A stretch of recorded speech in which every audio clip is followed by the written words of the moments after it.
pelo fato de a maior parte do pus desse sistema ter sido drenado pela abertura da fístula, como eu vinha representando o pus como as bactérias em verde e os neutrófilos em vermelho, vamos continuar.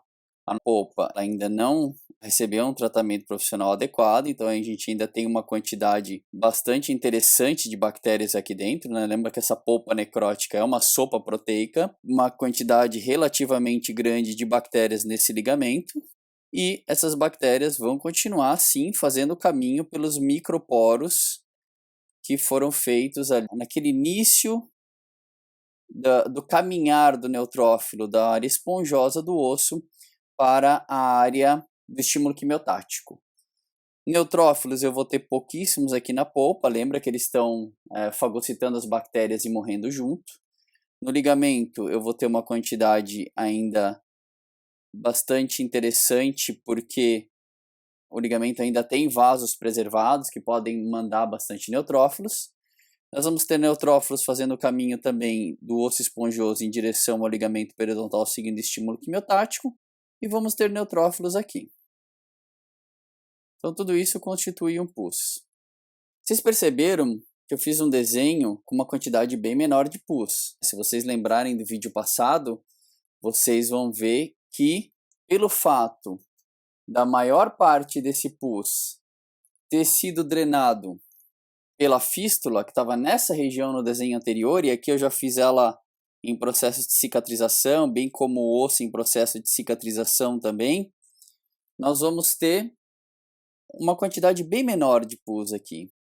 Essa quantidade bem menor de pus vai ser o responsável pela transição de um quadro doloroso para um quadro de sintomatologia dolorosa discreta ou ausente. Então, lembra que eu falei? A fístula é o divisor de águas entre um sistema, né, uma doença com dor, e uma doença com pouco ou nenhuma dor. Por quê? Porque na medida que eu diminuo a quantidade de pus, eu estou automaticamente diminuindo a compressão de estruturas nervosas, estou automaticamente diminuindo a quantidade de mediadores químicos da dor, e estou consequentemente diminuindo a amplificação da inflamação. Esses eram os três principais fatores pelos quais o pus causava dor. Na medida que eu não tenho mais esses fatores tão preponderantes, eu automaticamente vou tendo um decréscimo da dor, até podendo acabar essa dor, ficar um quadro totalmente assintomático. Neste momento em que eu tenho uma diminuição ou término da dor, eu estou transitando de um abscesso periapical agudo para o abscesso periapical crônico.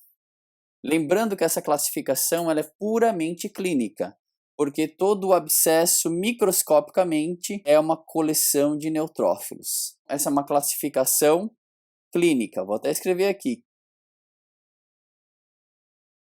Por que a gente consegue agora chegar num quadro assintomático?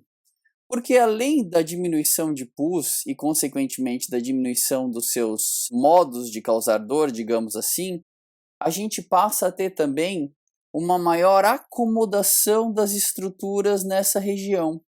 A gente começa a ter a destruição de uma parte significativa do trabeculado ósseo.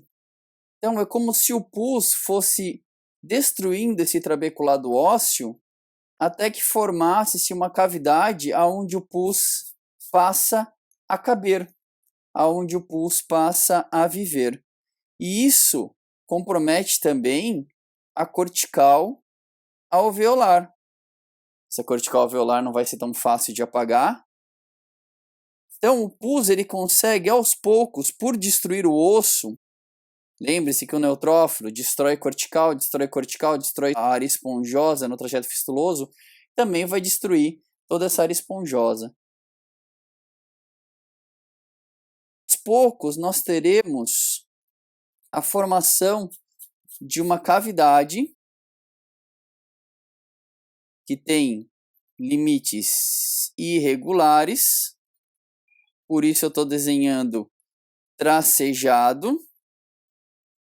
Limites irregulares ou mal definidos, aí, dependendo de onde você for estudar os aspectos radiográficos dessa doença, nessa cavidade a gente vai ter a representação do pus, e esse pus vai também deixar de causar dor, porque ele passa a ter um espaço aonde residir dentro do osso. Ele passa a ter uma cavidade, deixa, portanto, de comprimir com tanta ênfase as estruturas adjacentes. Neste momento, pela primeira vez, eu tenho uma destruição óssea que pode ser vista em radiografias. Então, pela primeira vez, eu consigo ter uma imagem radiográfica deste processo periapical. Até esse momento, nós estávamos trabalhando basicamente com diagnóstico clínico. A partir do momento em que o abscesso periapical se torna crônico, a gente passa a ter um aliado que é o exame complementar radiográfico, porque uma radiografia periapical desse dente, dessa região, vai mostrar uma imagem radiolúcida, periapical, de limites pouco definidos. E isso já vai nos ajudar bastante no diagnóstico final desta doença. Reforçando o que é extremamente importante nesse momento. A fístula, como uma estrutura que propicia a redução do pus, propicia a redução da dor.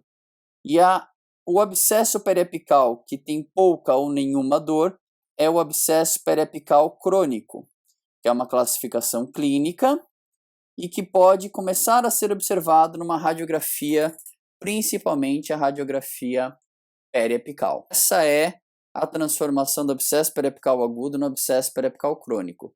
Vejam, nós estamos tratando uma sequência de doenças, né? Cárie, pulpite, necrose pulpar, pericementite, abscesso periapical agudo e abscesso periapical crônico, como uma sequência de eventos relacionados sempre a esse mesmo modelo. Não estou tendo uma mudança significativa no tipo de bactéria, na virulência da bactéria, eu não estou tendo uma mudança significativa no meu perfil inflamatório, que é basicamente constituído de neutrófilos.